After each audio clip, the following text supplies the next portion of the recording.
தவளக்குப்பம் ராஜீவ்காந்தி கலை மற்றும் அறிவியல் கல்லூரியில் புதிய கணினி ஆய்வக கட்டிட திறப்பு விழா நடைபெற்றது. தவளக்குப்பம் ராஜீவ்காந்தி கலை மற்றும் அறிவியல் கல்லூரியில் புதுச்சேரி அரசு உயர்கல்வி மற்றும் தொழில்நுட்ப இயக்குநரகம் ஆணைக்கிணங்க தேசிய உயர்கல்வி திட்ட நிதியில் 314.29 சதுர அடியில் 66,99,000 ரூபாய் மதிப்பீட்டில் கட்டப்பட்ட புதிய கணினி ஆய்வக கட்டிட திறப்பு விழா நடைபெற்றது.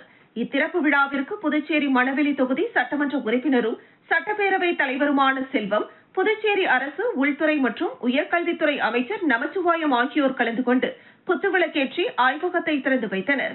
இந்த நிகழ்ச்சியில் புதுச்சேரி அரசு உயர்கல்வித்துறை இயக்குநர் அமன் சர்மா மற்றும் தேசிய உயர்கல்வி திட்ட ஒருங்கிணைப்பாளர் அசோக் ஆகியோர் கலந்து கொண்டனர்.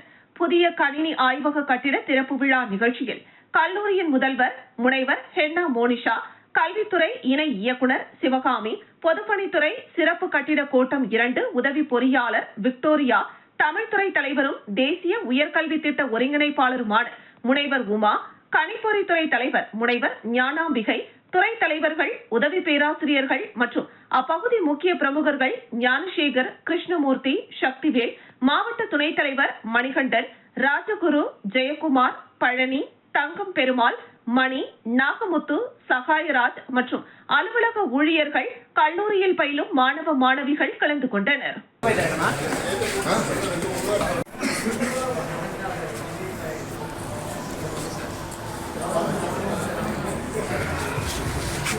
கலை மற்றும் அறிவியல் கல்லூரியில் புதிய அலுவலகத்தை வரவேற்கிறோம்.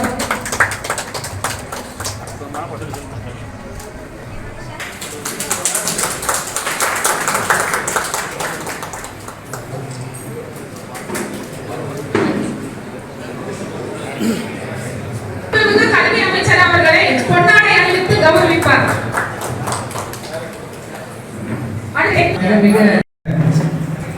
அமன் சர்மா அவர்களே, இணை இயக்குனர் மரியாதைக்குரிய சகோதரி, வருவதற்கு முன்பாக 25% விழுக்காடு தான் கல்லூரி தேர்ச்சி. இன்னைக்கு 90%